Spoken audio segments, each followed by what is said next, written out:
Amém? Tem profetas aqui?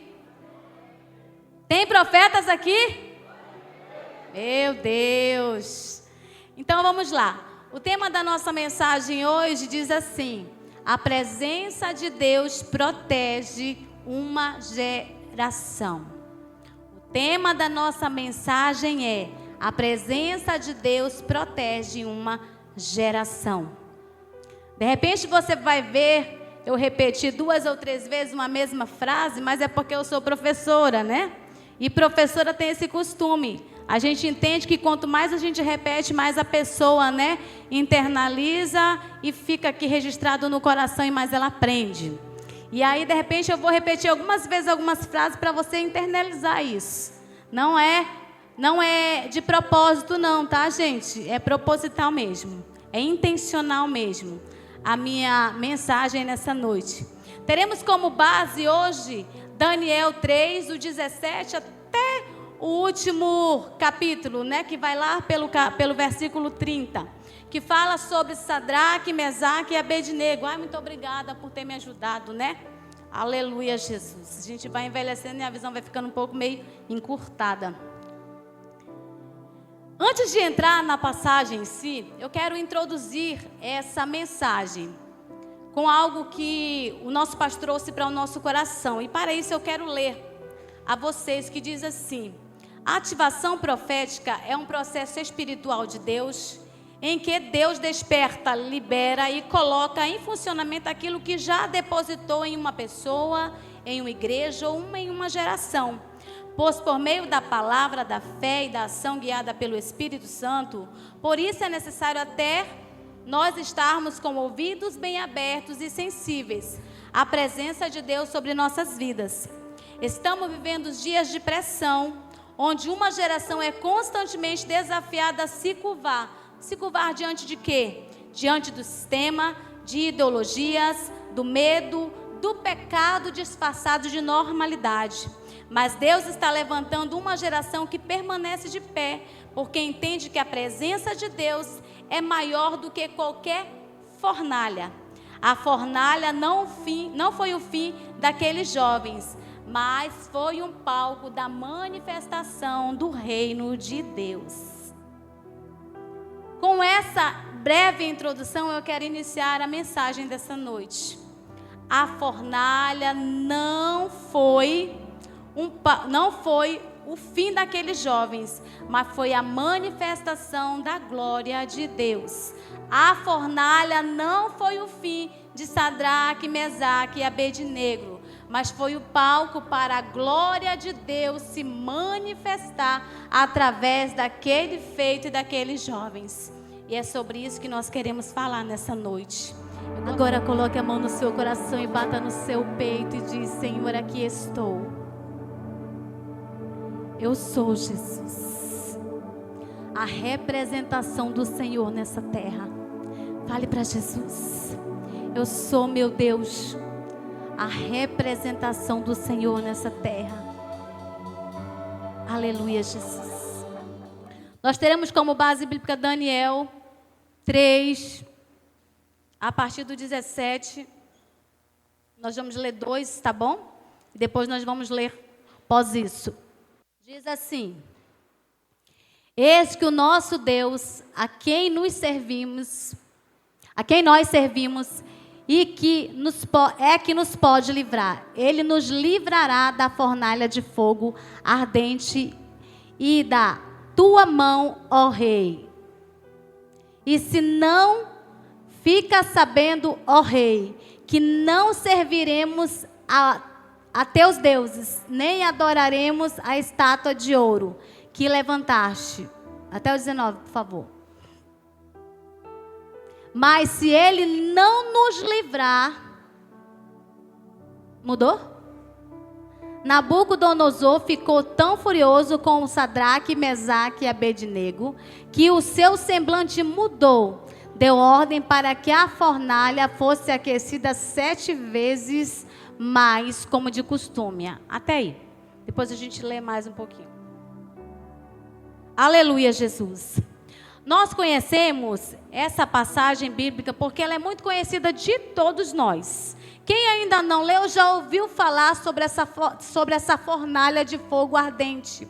A Bíblia nos conta que nesta época o rei levantou um grande decreto para toda aquela cidade. E toda aquela cidade teria que se curvar diante do rei e orar aquele rei. Mas esses homens, esses moços, mas também Daniel, não se curvou ao decreto do rei. Não aceitou esse decreto e continuou a fazer aquilo que de costume faziam, rejeitando aquele decreto. E alguns curiosos e alguns também que estavam lá vendo soldados, tentando trazer a ruína na vida desses jovens, foi até o rei e disse ao rei que havia jovens que não queriam se curvar diante daquele decreto, que eles não fariam o decreto que o rei havia dado. E o rei furioso, chamou os soldados e pediram que eles trouxessem os jovens e lançassem na fornalha.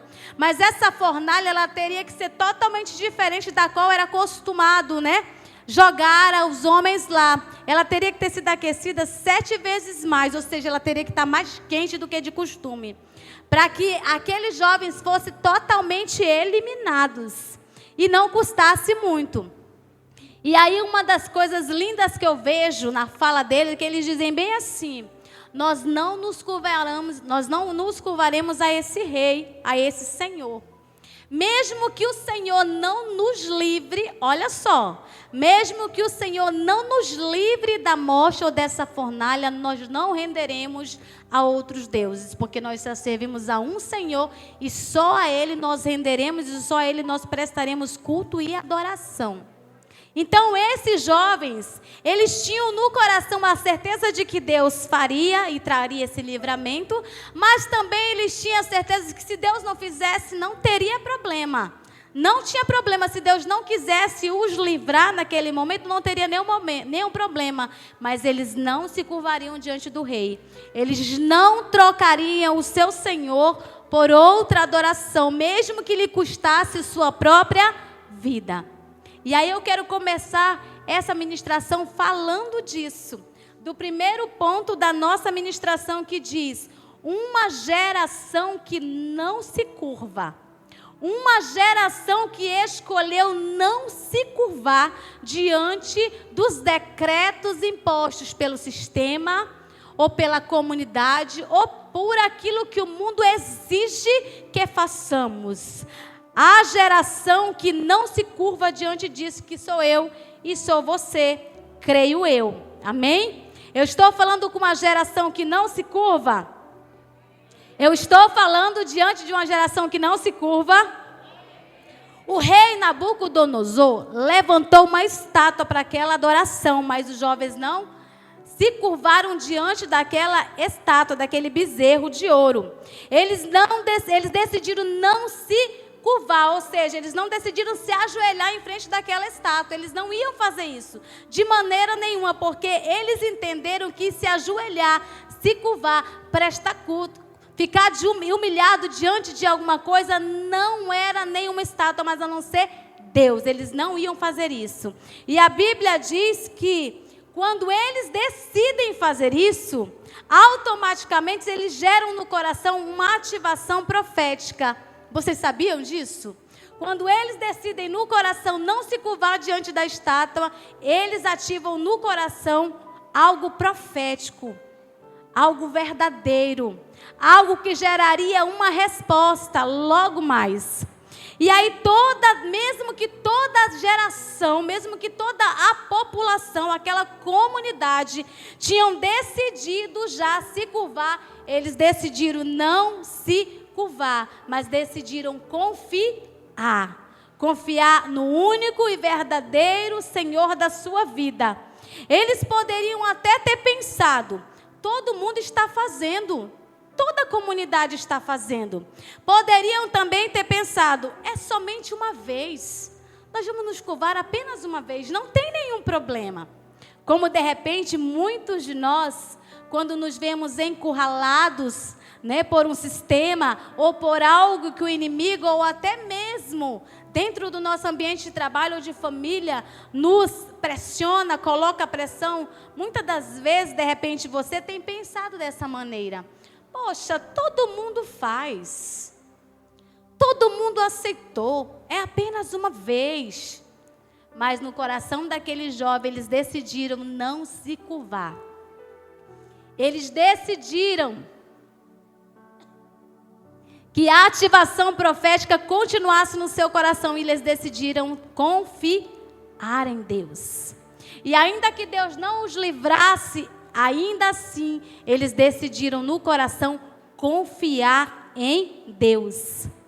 De repente também, eles poderiam pensar, e a gente também pensa, Deus vai entender. Você já viveu por um momento assim? Eu já vivi um momento assim.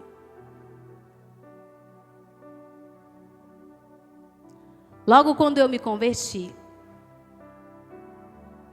E quando a gente se converte, quando a gente aceita Jesus, Deus costuma colocar a gente em determinadas situações de pressão. Para ver se a gente volta atrás, né? Para ver se a gente recua. Para ver se a gente se curva. Para ver se a gente desobedece. Para saber onde está o nosso coração. Se o nosso coração de fato está numa base de confiança ou nós estamos meio que em cima do muro ou indecisos. Eu já fiquei assim. No meu primeiro ano de conversão, eu já fiquei assim. Mas a gente vai crescendo e vai amadurecendo e a gente entende que quem coloca a mão no arado não pode olhar para trás. Que quem decide confiar precisa entender que precisa confiar mesmo. Não tem como olhar para trás mais. E de repente você, assim como eu, ou até mesmo agora, paira na sua mente em momentos de pressão isso.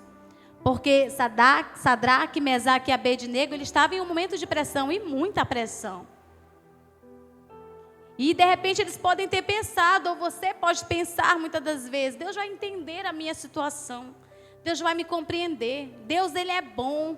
O coração de Deus é bom. Deus não vai me punir por isso. Afinal de contas, é só um momento. Vai ser só uma vez. Mas nós estamos diante de uma geração que não vai se curvar. Que decidiu não se curvar. Se curvar é se derramar, é se debruçar diante do Deus oco deste mundo. Se curvar é entregar os pontos. Se curvar é deixar de seguir aquilo que é prioridade para a nossa vida, aquilo que é princípio.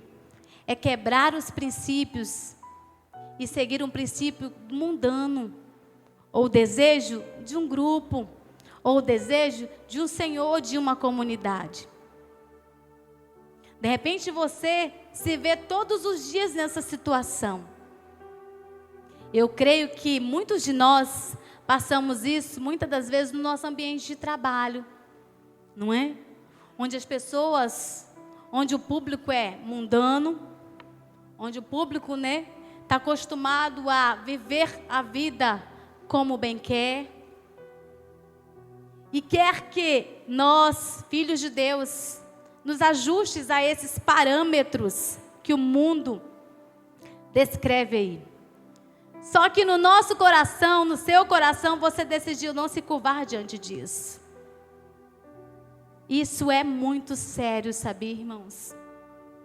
A gente ler aqui algo assim tão objetivo, mas se a gente fosse aprofundar nessa frase, se curvar diante do Deus de Nabucodonosor, se curvar diante do pecado e da estátua. Quantas vezes nós, por medo de opressão, ou por medo de não ser aceito no grupo, nós preferimos baixar a guarda e nos curvar. Mas eu estou falando diante de uma igreja que decidiu no coração. Se não decidiu, vai decidir hoje no coração. Que 2026, se 2025 você se curvou, 2026 você não vai se curvar mais. Você não vai aceitar mais. Você não vai ajustar os parâmetros da tua vida para caber em grupo nenhum. Você não vai fazer isso.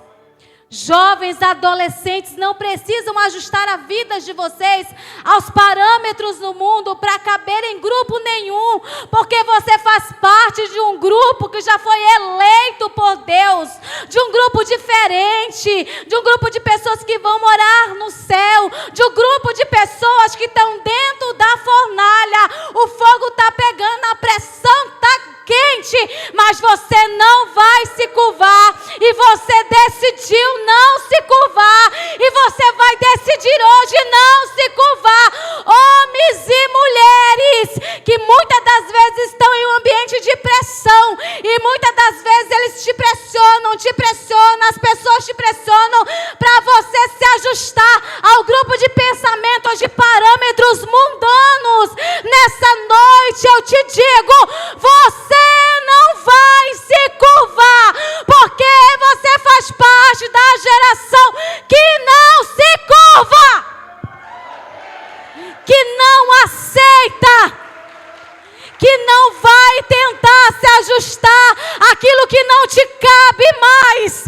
Existem ambientes que não cabem mais você, então não adianta você se espremer, não adianta você querer se ajustar, não adianta querer caber mais lá, porque você já cresceu muito para caber lá, você já cresceu muito mentalmente, espiritualmente, emocionalmente, psicologicamente, você já cresceu muito, e você não cabe mais aí. Você não vai mais se curvar. Nós não vamos nos curvar mais. 2026 é o ano de crescimento, porque quem se curva paralisa o seu propósito. Quem se curva deixa de viver aquilo que Deus tem como novo na tua vida. Aquele que se curva perde a visão do macro de Deus para a tua vida. Aquele que se curva perde a linha do raciocínio do céu, e você não vai se curvar, porque agora você vai, a tua mente é crescimento, crescimento, crescimento, crescimento, crescimento. Não pare de crescer. Mas eles escolheram ser fiel. Você, assim como Sadraque, Mesaque e Abednego, eu e você escolhemos ser fiéis a Deus. Mesmo diante da pressão que o mundo nos faz, mesmo diante da pressão que a luta nos faz, nós decidimos ser fiéis a Deus. Porque se tem um ser que é fidedigno conosco, é o Senhor, irmãos. Passa anos, vem ano, passa geração e vem geração, e o Senhor permanece fidedigno com aqueles que eles escolheram. O Senhor não foi só fiel com o povo de Israel, Ele é fiel conosco. Mesmo diante das nossas infidelidades, muitas das vezes Ele se torna e decidiu ser fidedigno a nós. E o mínimo que nós devemos fazer é ser fiel, mantermos a fidelidade a Ele. Assim como eles disseram, se Deus quiser nos livrar, que Ele nos livre, mas se Ele não quiser também, nós permaneceremos fiéis a Ele. Nós não serviremos a outros deuses. A presença de Deus protege uma geração que decide ser fiel, mesmo quando isso custe a sua própria vida, a sua própria aceitação no grupo, a sua própria segurança. Eu digo sempre que servir a Deus é correr risco todos os dias. Ser fiel a Deus é correr risco todos os dias. É matar a nossa vontade todos os dias. É muitas das vezes botar a cara para bater todos os dias. É decidir isso. Sabe, irmãos, um dia eu decidi ser fiel a Deus na minha vida. Eu sirvo a Deus já há quase 30 anos, eu sirvo a Deus. E no primeiro ano que eu servi a Deus, eu fui muito infiel com Deus, escapulindo do propósito, saindo de mansinho, achando que Deus não via, mas Deus vê tudo, não é? Mas um dia eu decidi ser fiel a Deus, mesmo que tudo esteja ao contrário, mesmo que o vento sopre contrário, mesmo que o lugar onde muitas das vezes estamos está botando pressão.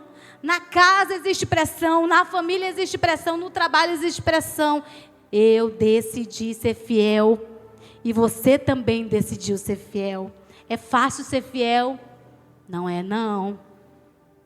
Quando aqueles amigos lá chamam, olha, vamos dar uma voltinha, vamos tomar uma cervejinha, larga esse negócio, isso é caretice, servir a Deus. Não vamos para cá não, vamos para lá. Você recebe essa proposta de vez em quando? Quem recebe? Graças a Deus que aqui ninguém recebe essas propostas, né, gente? Aleluia. Está todo mundo alinhado. Recebe sim, que você sabe que você recebe. Mas você decidiu ser fiel. A fornalha aquecida não anula a presença de Deus. Olha que coisa linda. A fornalha aquecida não anula a presença de Deus. Aquela fornalha foi aquecida quantas vezes mais? 7 vezes mais. Mas Deus deixou que com a sua presença não estava lá? Não. A presença dele estava lá. A fornalha aquecida, mas a presença de Deus estava lá. Estava lá. Quanto mais pressão, maior será o seu testemunho. Você entendeu? Quanto maior for a pressão, quanto mais aquecida tiver essa fornalha onde você está, maior vai ser o seu testemunho. Meu Deus, o que é isso, gente? Quanto mais pressão você sentir, quanto mais quente está essa fornalha aí que parece que às vezes vai te consumir, maior vai ser o testemunho que você vai dar de Deus. Maior vai ser o testemunho que você vai falar desse Deus. Você vai dizer, olha, eu estive lá na fornalha, mas o meu Deus me livrou do fogo. O fogo não me consumiu. O fogo simplesmente só existiu para desatar os nós que ainda estavam amarrados, porque foi isso que aconteceu com Sadraque, Mesaque e Abednego. A Bíblia diz que a fornalha estava aquecida 7 vezes mais, mas a presença de Deus estava lá, nada queimou. Os soldados foram queimados, mas eles não se queimaram, a roupa deles não se queimou, não queimou seus cabelos, nem deixou nem cheiro de fumaça, nem fumaça ficou no cheiro daqueles homens, mas uma coisa o fogo consumiu: as cordas que lhe prendiam foram queimadas. Agora você me diz, isso não é mistério de Deus? Como pode o fogo queimar as cordas que lhe amarravam e não lhe queimar, gente? Isso é mistério de Deus. É aí que Deus se revela para nós. Quando nós achamos que o fogo vai consumir, que a pressão que está sobre nós está querendo nos consumir, o Senhor te diz, nada vai te queimar, tuas roupas não se queimarão, teus filhos não se queimarão, as tuas coisas não se queimarão, o fogo não te tocará, mas aquilo que te prende, o meu fogo vai queimar para te desprender de uma vez por todas. E foi isso que aconteceu. Eles não estavam simplesmente só jogados lá, eles estavam amarrados lá. Por que eles foram amarrados? Para eles não correrem da fornalha. Olha o segredo de Deus. O diabo usado por Nabucodonosor, amarrou aqueles jovens para quando a fornalha aquecesse mais, eles não fugissem dali. Só que ele se esqueceu que quem andava com aqueles 3 jovens, ele não precisava de nada, irmãos. Ele nem precisava abrir a fornalha, porque ele era a própria fornalha. Ele é o próprio fogo. Ele manda no fogo. Ele manda na água. Ele manda na boca do leão. Ele é o dono de tudo. E o fogo que outrora era para consumir aqueles jovens, foi simplesmente transformado em fogo para queimar as cordas e desatar-lhes o nó, para quando eles saíssem dali, todo mundo visse que eles estavam na fornalha e não foram queimados, e ainda saíram livres das cordas que lhe prendiam. Olha o mistério de Deus para a nossa vida. Ei, se você está sob pressão, se o diabo jogou você dentro de uma fornalha e achando que vai acabar com a tua vida, achando que vai acabar com a tua casa, achando que vai acabar com o propósito de Deus para a tua vida, com os planos de Deus para a tua casa, para a tua família, para o teu ministério, para o teu chamado, eu te digo, ei, ele não só vai te tirar dessa fornalha, mas ele vai desatar todos os nós, e você vai sair, nem cheiro de fumaça passará por perto de ti. Você vai sair ileso e livre de todas as algemas, porque o nosso Deus, o fogo consumidor, ele vai queimar todas as cordas que te prende, todos os laços que te prende, todas as amarras que te prende. Nessa noite ele vai queimar e você vai sair livre deste lugar. Orabalabasherelabacantaramas. Esse é o Deus que nós servimos. Esse é o Senhor que entra na fornalha conosco. Quem tem a presença de Deus não tem problema. Não se preocupe. Não se preocupe. Em nome de Jesus. Não importa onde tu estejas. Se tu tiveres a presença, tu tem tudo. Meu Deus, a presença de Deus não se anulou no meio daquela fornalha, foi mais intensa. A presença de Deus ficou mais intensa. Sabe, irmãos, eu não sei como tem estado a tua vida. De repente você veio aqui com um sentimento de última esperança. Não tem aquele dia que a gente sai da nossa casa com um sentimento de última esperança, dizendo para Deus, Senhor, eu preciso que Tu fale comigo, Jesus. Tu sabe como tem estado a minha vida. Tu sabe que a pressão tem sido grande. Tu sabe que há dias que tem sido difíceis, Jesus. Mas eu te digo, o leão está contigo. Yeshua está contigo. Emanuel está contigo nessa fornalha. Você não está só. Você não está sozinho. Você não está sozinha. Papai está contigo. Papai está com você.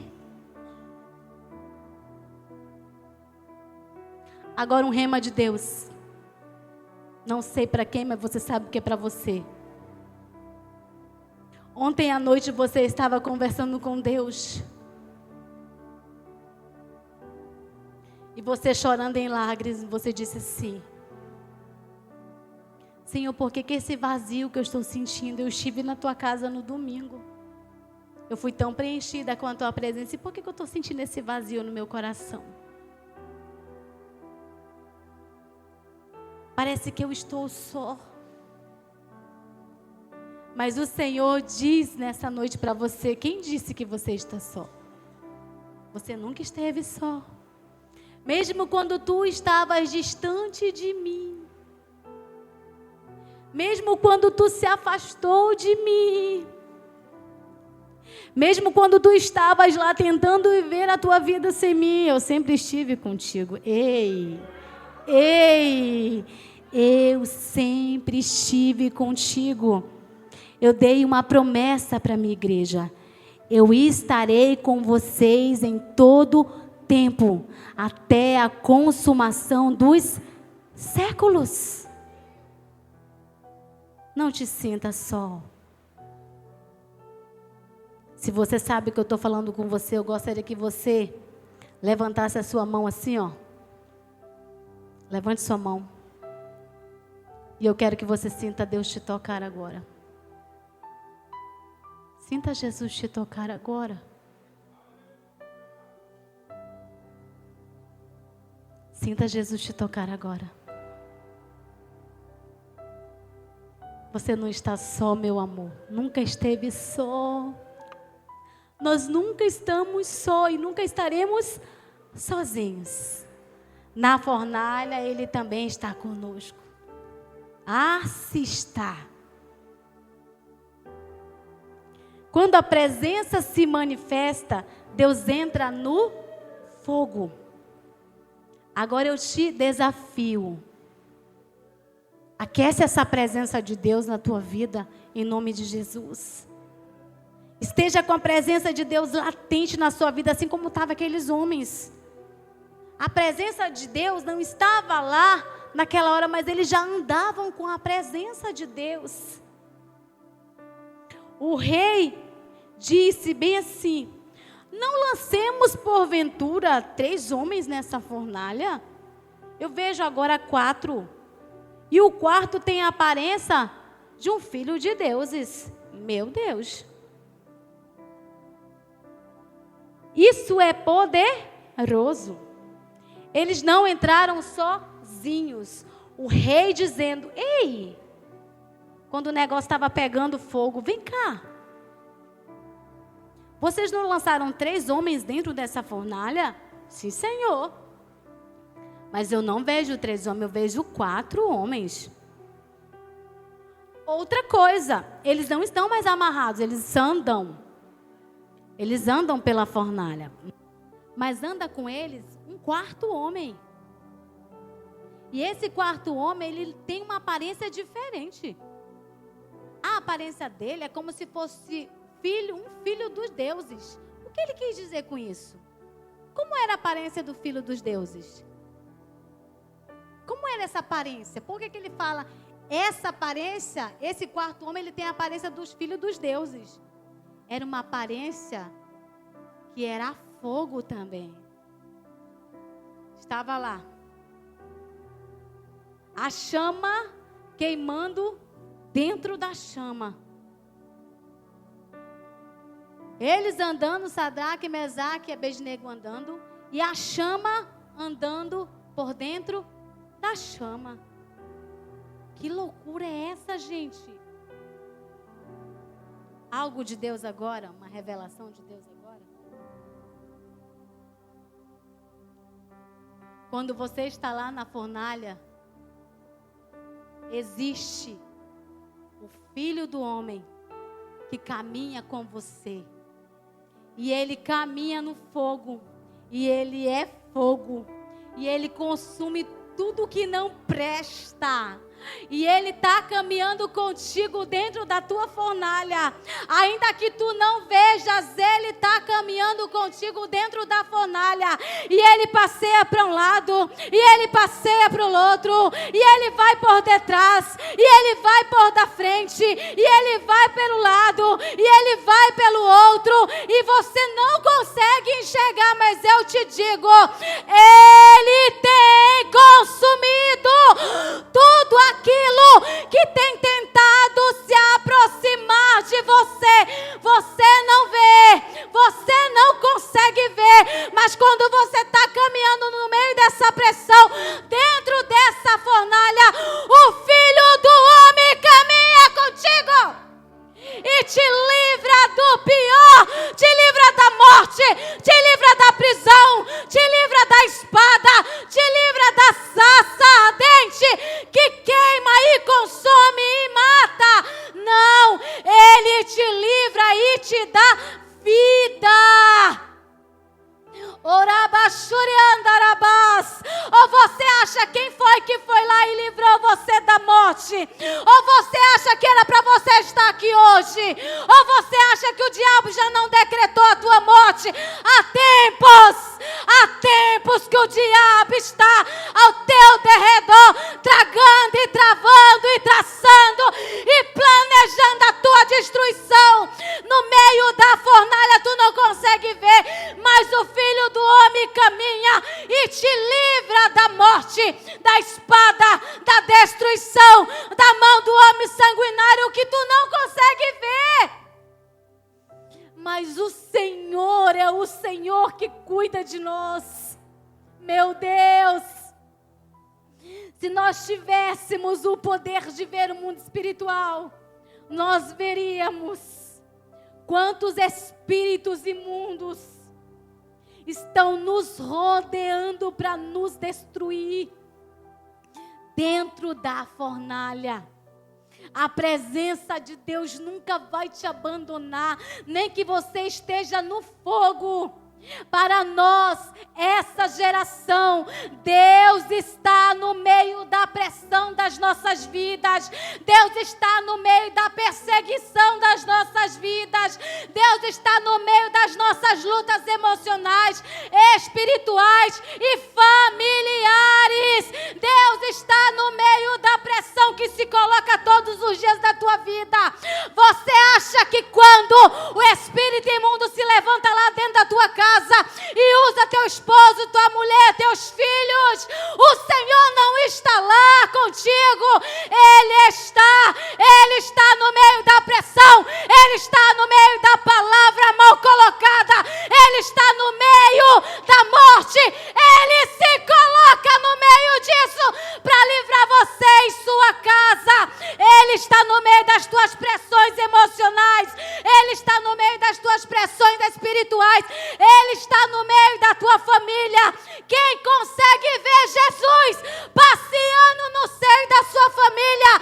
Quem já consegue ver Jesus entrando dentro da tua casa, destravando aquilo que está travado, cortando o laço, desfazendo a lança, tirando os teus filhos da tua casa, a tua vida, aquilo que Deus tem para ti, do alvo do diabo? A tua vida só precisa estar e só pode estar no alvo de Deus. Sadraque, Mesaque e Abednego não estavam no alvo de Nabucodonosor. Não, não, não. Ainda que aquele rei achava que ia destruir aqueles jovens, não, porque o homem, o maior de todos eles, o Deus dos deuses, o Senhor dos senhores, estava na vida daqueles jovens. E antes de ser alvo de Nabucodonosor, eles eram alvo de Deus. E você, antes de ser alvo do diabo, você primeiro é alvo de Deus. Antes da fornalha, Deus já existe. Rebassurianda, você não entendeu. Antes da fornalha, Deus já existe. Você não entendeu. Antes da fornalha, Deus já existe. Você não entendeu. Antes da fornalha, Deus já existe. Antes do diabo, Deus já existia. Antes da luta, Deus já vem com a vitória. Antes da fornalha, Deus já vem apagando o fogo. Antes do diabo te destruir, Deus já vem com uma bandeja de bênção para ti. Aleluias! Oh, aleluias! Oh, louvado seja Deus!